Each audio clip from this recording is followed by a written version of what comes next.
Você sabe a diferença entre asma e bronquite? Tem gente que sabe, tem gente que não sabe, eu às vezes confundo, mas o Dr. Mauro Gomes está aqui, que é pneumologista, e vai explicar tudo pra gente. Tudo bem? Tudo bom? Dr. Mauro, eu confesso que às vezes assim, eu me sinto ignorante demais, porque a minha filha não teve asma, não teve bronquite, e as mães que têm filho com asma e ou bronquite sabem a diferença sem pestanejar.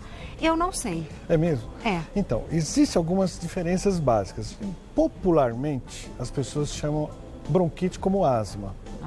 Tá, popularmente. Daí agora, vem a confusão. A doença que causa crises frequentes desencadeadas pelo pó, pelo frio, né, com esse tempo que a gente está tendo agora, pela poluição, pela poeira doméstica, essa doença se chama asma. Tá. A bronquite é uma inflamação dos brônquios também, como a asma, só que a da asma é de causa alérgica. E a bronquite geralmente é uma inflamação crônica causada pelo cigarro, que vai evoluir para um enfisema de pulmão e vai dar uma doença com nome diferente chamada DPOC. Mas como que criança que não fuma tem bronquite? Então, esse provavelmente ela tem asma. É que chamam de bronquite popularmente. Agora que eu entendi, doutor Essa Mauro. doença, o nome dela é asma. Aqui, a tabelinha explica direitinho, Isso, então. exatamente. Olha, a asma geralmente começa na infância. A criança tem crises já de pequenas ou de adolescente, com exposição à poeira, ao frio, mudança de tempo. A bronquite crônica, que a gente chama, que geralmente vem junto com enfisema, não é uma doença que começa desde a infância. É uma doença que a pessoa adquire depois de anos de fumar. Então, criança não tem bronquite, criança tem asma. Criança tem asma, exatamente. Pode ter uma bronquite aguda por um vírus, por uma gripe, um quadro agudo, mas não é uma coisa que vai persistir em crises frequentes. Não é crônico. Não é crônico. Aí tem uma bronquite aguda por causa de um vírus, resolveu aquilo, passou. Por exemplo, aqui, ó, na asma tem alergia. Então a pessoa, quando se expõe a esses fatores, tem a crise. O indivíduo que tem bronquite crônica com enfisema... Não tem alergia. Não tem alergia. Ele desenvolve a doença que tem tosse crônica, catarro, falta de ar, independente de alergia. Porque é uma doença crônica. Então, quem tem a bronquite crônica com enfisema, não tem história de família. Geralmente o asmático tem o pai, tem a mãe, tem o irmão, tem um tio, tem alguém na família que tem alergia e tem a falta de ar. Já a bronquite tem quem quer. Fumou, vai ter. Se não fumar, raramente vai ter bronquite crônica, né? Por isso que a gente coloca relação com o cigarro. A causa é o cigarro. A asma, que coisa, não, a asma não é causada pelo cigarro. A asma agrava pelo cigarro, mas a causa é genética. Nossa, então o sujeito adulto que tem asma não pode, quer dizer, ninguém pode fumar, mas o sujeito adulto que tem asma não pode nem pensar em fumar. Não, se ele passar perto do fumante, ele passa mal. Ah lá. Por isso que é difícil quem tem asma fumar, embora existam algumas pessoas que consigam ainda mesmo com asma fumar. É porque é um vício, né, doutor? Mas é difícil a pessoa que tem asma fumar, porque ela vai ter muita crise. Tá, aprendi essa agora. Que bom. Aprendi Espero que eles tenham entendido também. Então, criança, via de regra, tem asma. Criança tem asma. São episódios isolados em crianças, provocadas por um vírus. Exatamente, por um vírus, uma infecção aguda e tal. Exatamente. E a doença crônica, a bronquite crônica, que sempre vem com enfisema, a gente dá um nome técnico de DPOC. Doença pulmonar obstrutiva crônica. Perfeito. Que, na verdade, a gente pode resumir como bronquite com enfisema. Perfeito. Então vamos aos mitos e verdades sobre esse assunto. É mito ou verdade que só é preciso tratar a asma durante as crises? Esse sim é um grande mito. Porque a asma tem essas crises, que tem muita falta de ar. Posso mostrar aqui? Vamos, eu gosto. Olha aqui, ó. Precisa de ajuda? Vai. Não sei qual câmera que está pegando. O que é isso? Isso aqui, olha, por exemplo, são o exemplo de um brônquio normal e de um bronco inflamado com asma. A gente precisa ver isso ou a gente precisa ver o que está dentro? Eu vou mostrar aqui agora, olha. Qual que é o normal? Normal, olha, o brônquio tem uma circunferência onde o ar transita livremente por aqui. Ele entra e sai pelos nossos pulmões por esse canal. Saudável. A pessoa que tem asma, ela tem uma inflamação na parede dos brônquios. Então eles ficam inchados desse jeito, olha. E porque pelo fato deles ficarem inchados, o ar não transita direito, ele fica obstruído. Então, quando o ar passa por aqui, faz aquele ruído característico, aquele chiadinho. Que nem quando a gente pega uma bexiga e fecha a boquinha da bexiga, faz aquele chiado. Mesmo externamente, a aparência é diferente. Olha, o saudável tem uma estrutura e o que está enfermo é mais estranguladinho. Fica contraído. Então, por isso que a gente fala que é uma constrição brônquica. O que acontece? Quando a gente faz uma inalação para aliviar da crise, a inalação faz isso. dilata Abre. os brônquios e o ar passa mais livremente. Tá. Mas essas inalações durante a crise não tira essa inflamação que tem aqui, esse inchaço que tem aqui. A inflamação é a espessura. E a espessura, ele fica gordo, que aqui inchado. tá bem fininho, Bem aqui tá fininho. mais... Tá. Então o que acontece? A gente precisa usar medicamentos fora das crises para os medicamentos entrarem aqui dentro e desinflamarem essa parede, eles deixarem de serem gordinhos, inchados desse jeito e voltar ao com seu essa tamanho parede. normal. Por isso que a asma tem que tratar fora da crise. Na crise a gente só usa remédio para aliviar, para abrir o brônquio. Não adianta tratar na crise, tem Na que tratar crise, fora da A crise. gente trata a crise para aliviar a falta de ar aguda que está causando um mal-estar. Tá. Mas trata fora da crise para tirar essa inflamação. Porque essa inflamação é que deixa os brônquios sensíveis. Então o que acontece com os brônquios sensíveis? Quando entra em contato com o pó, com a poeira, com mudança de tempo, fumaça, um estresse emocional, ele rapidamente se fecha e reage. Se a no pessoa, corpo... pode concluir, perdão. se a pessoa está tratando, ele não está inflamado, não está sensível. Então ele pode fazer as atividades normais que não vai ter crise. Tá. No corpo, onde que estão os brônquios? Os brônquios eles estão aqui, olha.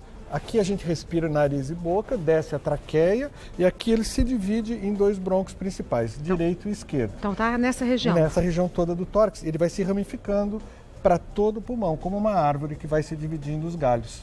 Tá. Então, os brônquios eles têm toda uma estrutura grande na parte central e na periferia ele vai se estreitando e ficando fininho, pequenininho. E quando ele fica assim, ele fica em toda essa extensão. Em toda a região, em todo o pulmão. Por isso que é um mal-estar, né?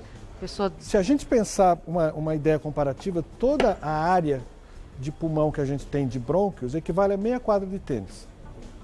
Jura? O tamanho de área de vias aéreas dentro do pulmão de brônquios é o tamanho de meia quadra de tênis. Meia quadra de tênis. Tudo isso que a gente tem, imagina tudo isso inflamado.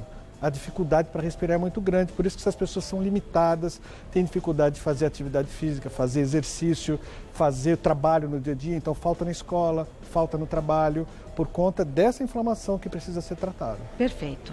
É mito ou verdade que refluxo gástrico pode aumentar as chances de uma pessoa desenvolver bronquite? Sim, isso é verdade.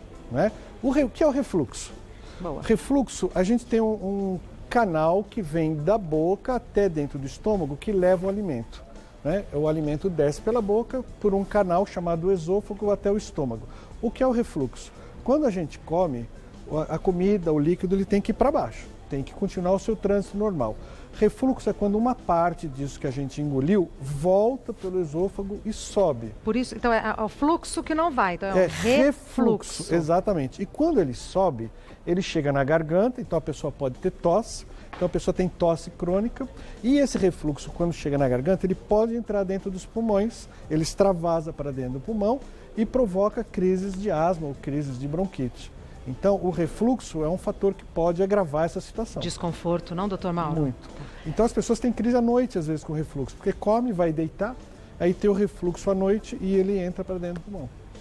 É mito ou verdade que fatores emocionais podem desencadear crises asmáticas? Sim, é verdade, porque os brônquios sensíveis, quando eles estão inflamados, eles estão sensíveis, qualquer fator externo que possa interferir nos brônquios, ele pode se fechar, ele pode contrair. Então, um fator emocional, um abalo emocional qualquer, um estresse, pode fazer com que um brônquio se feche e tenha crise. Cada pessoa reage onde é sensível no seu corpo. Tem pessoas que passam estresse, vão ter crise de pressão alta. Outros infartam, outros têm gastrite. Quem tem asma tem crise de asma. Tendo em vista que a asma é mais comum em crianças, então fatores emocionais nas crianças podem provocar crises? Pode. Oh, pecado. A asma, na verdade, não é só mais frequente nas crianças. As crianças tornam-se adultos com asma. E continuam com a asma. No Brasil, Perfeito. Mais ou menos 20 milhões de asmáticos existem. Cerca de 10% da população. Bastante. É bastante coisa. Então, as crianças é onde se desenvolve a doença, mas ela persiste até a idade mais velha. Bem observado, doutor. É mito ou verdade que asma e bronquite crônica são contagiosas? Não são. São doenças, a asma, por exemplo, é uma doença alérgica, então não tem risco de uma pessoa transmitir asma para outra numa crise ou não. E a bronquite crônica, como a gente falou, é causada pelo cigarro, não tem chance de uma pessoa passar por outra. Só se filar o cigarro do outro, vai ficar doente também, né? Mas assim, passar diretamente, não. E fumaça de poluição, pode desenvolver bronquite? Pode. Ixi, Maria. As pessoas que trabalham, por exemplo, na rua, guarda de trânsito, pessoas que ficam o tempo inteiro ambulantes, podem, devido ao excesso de contato com a poluição, levar uma inflamação crônica e desenvolver bronquite crônica e até enfisema pulmonar. É um percentual menor, mas enfisema? Existe, até enfisema. E outro tipo de situação que pode desencadear isso é quem cozinha com fogão a lenha. Então, pessoas que usam fogão a lenha dentro de casa, por exemplo, que tem um contato frequente com a fumaça, podem também desenvolver bronquite crônica e enfisema de pulmão. Quem trabalha em pizzaria? Se tiver contato frequente com o forno a lenha, também é possível. Temos perguntas do pessoal de casa. Eu vi que o senhor trouxe umas coisas aí. Quer mostrar agora ou depois? Eu trouxe exemplos de dispositivos que a gente usa para administrar as medicações. Tá, então vamos responder as perguntas e depois a gente mostra tudo com detalhes. Primeira pergunta foi enviada pelo Carlos Sanches. É verdade que o uso prolongado da bombinha de asma pode fazer muito mal ao coração? Boa pergunta, porque esse é um mito muito grande que existe de bombinha fazer mal para o coração. Esse mito vem dos anos 1950, onde aqueles medicamentos daquela época realmente faziam mal ao coração. Hoje a gente tem uma série de dispositivos aqui que administram as medicações. Então vamos ver. Vamos ver aqui, ó. Ó, tá vendo? A primeira pergunta já veio. Olha aqui, ó. Tem esse dispositivo, por exemplo. Então, pera lá. Então, na década de 50, o medicamento fazia mal. O medicamento fazia mal. Tá. Exatamente. Hoje os medicamentos são mais modernos, são eficazes, são seguros e não trazem prejuízo ao coração como os de antigamente. Perfeito. Então é muito comum as pessoas falarem, a bombinha faz mal ao coração. Não, não faz mal ao coração. O que faz mal ao coração é uma doença não tratada que vai levar a uma baixa oxigenação do sangue, vai levar uma sobrecarga ao coração e essa pessoa pode ter arritmia e doença cardíaca. Tá. Então esses medicamentos são bastante seguros, cada um administra o remédio de uma forma. Por exemplo, alguns administram o remédio em forma de pó para dentro do pulmão, outros em forma de spray, outros em forma de névoa, como esse daqui. Então, cada medicamento vai jogar o remédio, se você puder voltar aqui, ó, dentro aqui dos brônquios. Opa, não, isso. Você quer que eu faça? Segura aqui. Então, esses remédios a pessoa vai colocar dentro da boca, vai aspirar para dentro da boca esse medicamento, ele vai entrar dentro dos brônquios e vai agir diretamente onde tem que agir. Por exemplo, esse daqui, olha, é bem simples, ó. A gente aperta aqui, a câmera está pegando, olha, sai uma névoa. Ah, um vaporizadorzinho? Exatamente.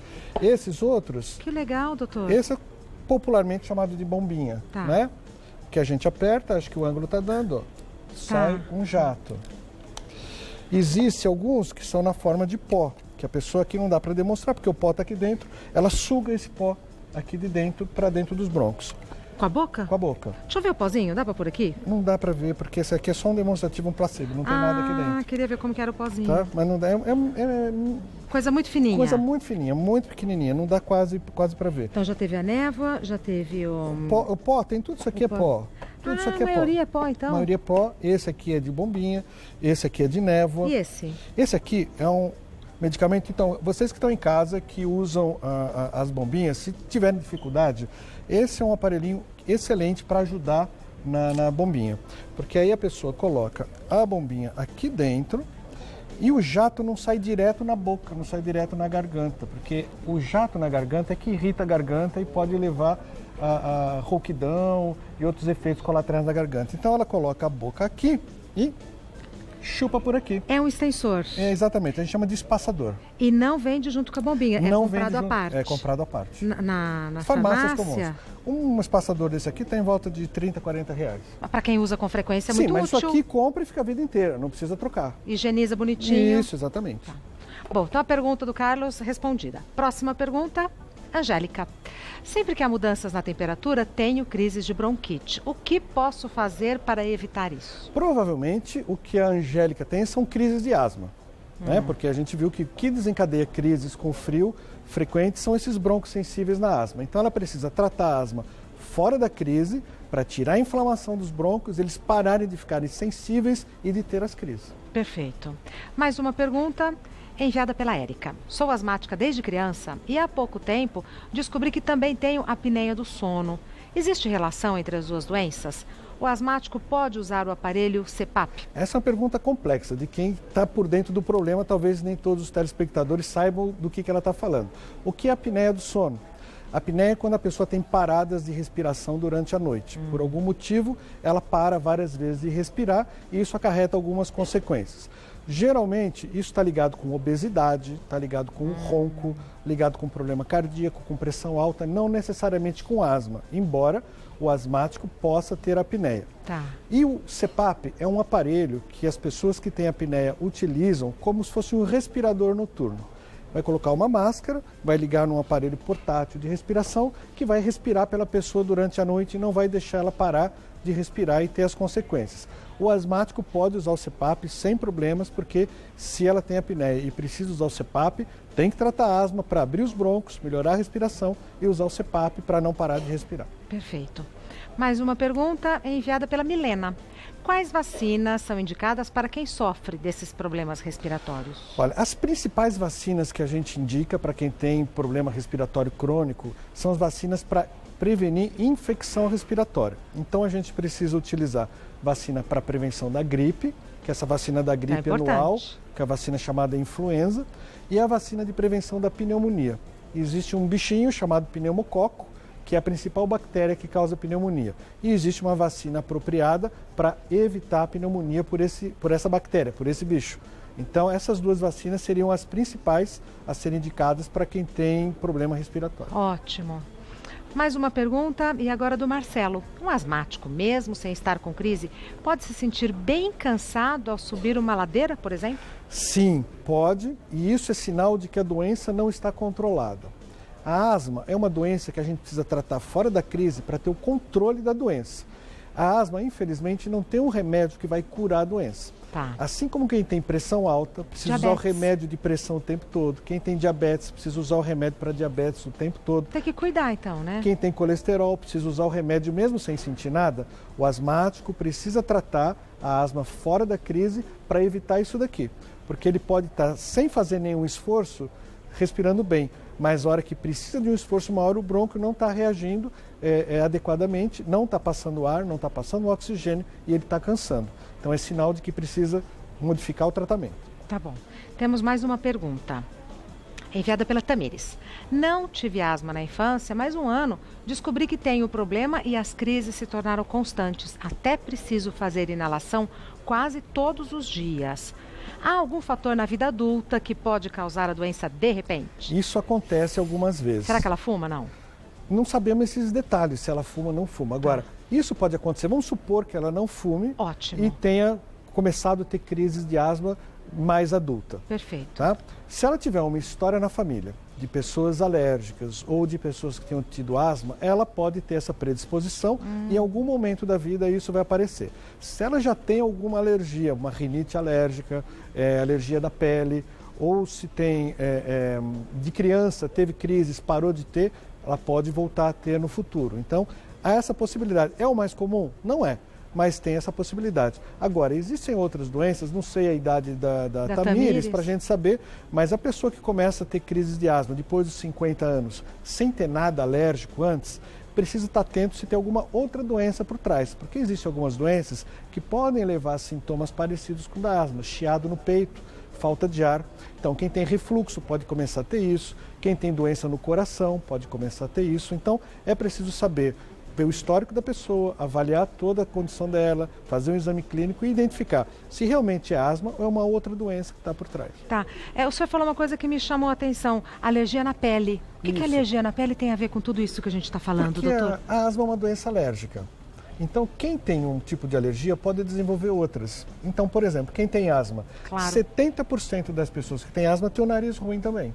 Tem crise de espirro, tem coriza nasal, né? Tem essa sensibilidade. E algumas dessas pessoas têm aquelas coceiras na pele, forma vergões quando toma alguma picada ou quando raspa em algum lugar. Então, o quadro alérgico pode se manifestar em várias situações. Sem dúvida. Muito aprendi horrores, mas Obrigado. Aprendi horrores com o Dr. Mauro Gomes, Obrigado. Que é diretor da Comissão de Infecções Respiratórias da Sociedade Paulista de Pneumologia e Tisiologia.